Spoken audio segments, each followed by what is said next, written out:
Hi everybody, Robert Dyer, and welcome to the Robert Dyer channel, where I have a very special product from Pepsi, a blast from the past. This is coming from the early years of this century, Pepsi Blue. Now, you may or may not remember that Pepsi Blue was out for a time around, I would say, 2002 to 2004, and there was a Britney Spears commercial and a lot of hype at the time, and then things ended quite badly because it turned out that Pepsi Blue was made with Blue number 1, which apparently was something not healthy to ingest in some people's opinions, and we never quite saw it again. There's something about a blue drink that I enjoy having. I would ordinarily zoom in on the packaging, but there isn't much to zoom in on here. It's not like some of those recent Mountain Dews with the elaborate artwork, but Pepsi tends to be somewhat sparing in their artwork, so it's not really surprising. And while I would say it was uninspired, it is an American flag design, so as a patriotic American, it is very inspiring for me to see the American flag. I guess this was a tie-in for Memorial Day when this was supposed to launch, and it's supposed to be out there till mid-July or until it's all snapped up. Let's go ahead and pop the top off. There she blows. It sounds like there's a decent amount of carbonation and a lot of condensation on the outside of the bottle here. Now the aroma,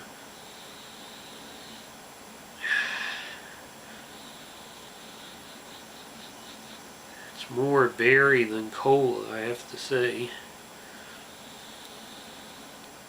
This is supposed to be a blueberry, raspberry sort of a flavor, and it's a little bit darker than, slightly darker than Frostbite Mountain Dew, because it's supposed to still be a cola.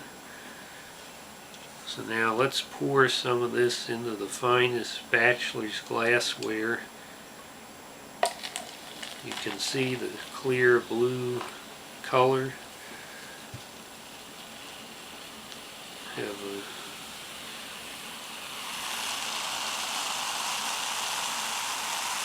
You can hear that carbonation.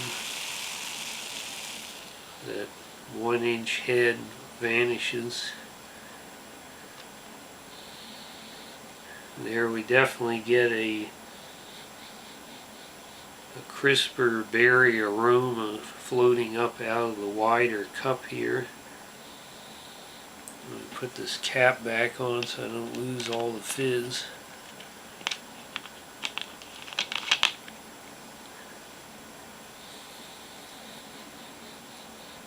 So certainly a nice aroma, and I have to dedicate the first sip to a tragic loss recently of Captain Merrill Steubing. When I was a kid, it was Captain Merrill Steubing and Captain James T. Kirk who taught me everything about what it takes to sit in the captain's chair. But Captain Steubing also taught me what an honor it is to be invited to sit at the captain's table. And having grown up going to the most exclusive yacht club in the mid-Atlantic, I managed to acquire an absurdly expensive taste in yachts.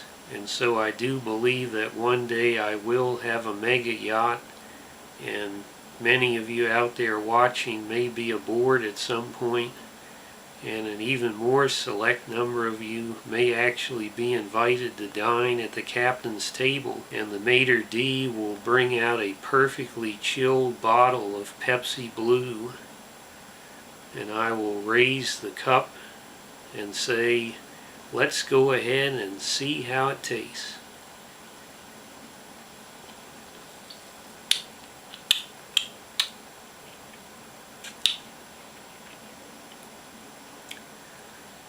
Well, as far as blue drinks go, it's not as candy sweet as the Mountain Dew Frostbite.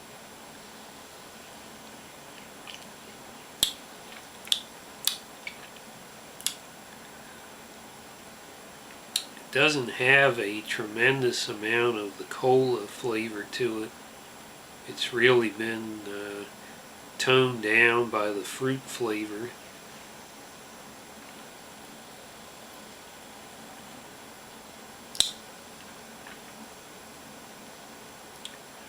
But the fruit flavor is very good. I think if you don't like the overly sweet flavors of Mountain Dew, that you probably will like this fruit flavor. But again, definitely more of a blueberry. It's not quite as tangy as a raspberry, so it does lean somewhat to the blueberry.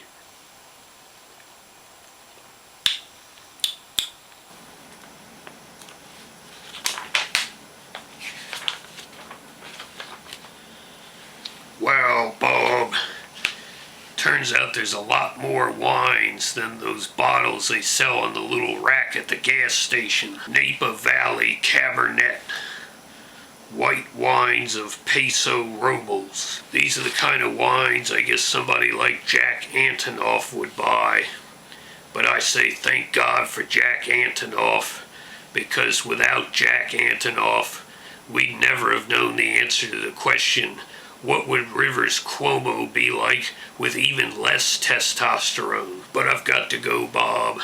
I don't want to miss the latest episode of Barb of Kodak Town, the new murder mystery on Netflix. It's a real whodunit. It stars a bloated, no-makeup Alicia Silverstone as a police detective staggering around the Rochester Underground, gobbling down garbage plates and sucking on Marlboro menthols. Her Flower City accent is simply incredible. I feel strangely compelled to watch, as if I'm the only American who hasn't been watching. Mesmerized by the boob tube. I don't have time to think. So, Netflix and chill. It's appointment TV for sure.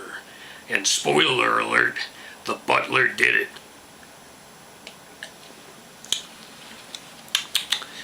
That hits the spot. Hits the spot. Hits the spot.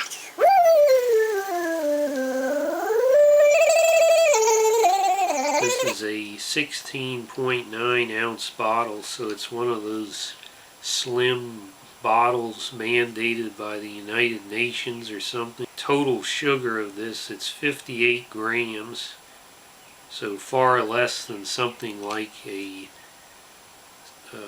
Mountain Dew Whiteout is 77 by comparison. And the caffeine content is only 54 milligrams. And this is bottled in Purchase, New York. It may be different depending where you are in the country. But I would say I definitely would recommend trying this if you like fruity sodas. I know I do. I would like to have a bit more of the cola flavor, because I definitely like cherry Pepsi and cherry Coke, vanilla Coke. Cola flavor does go very well with a fruit flavor, so I think they could have increased the cola part of the flavor a bit more. I think it's a refreshing drink for the summer. Not quite as much of a novelty as Crystal Pepsi. So I'm going to go ahead and give this 4 stars out of 5. Hope you like this video. Share it with your friends. Please subscribe, and I'll see you next time. Bye, everybody.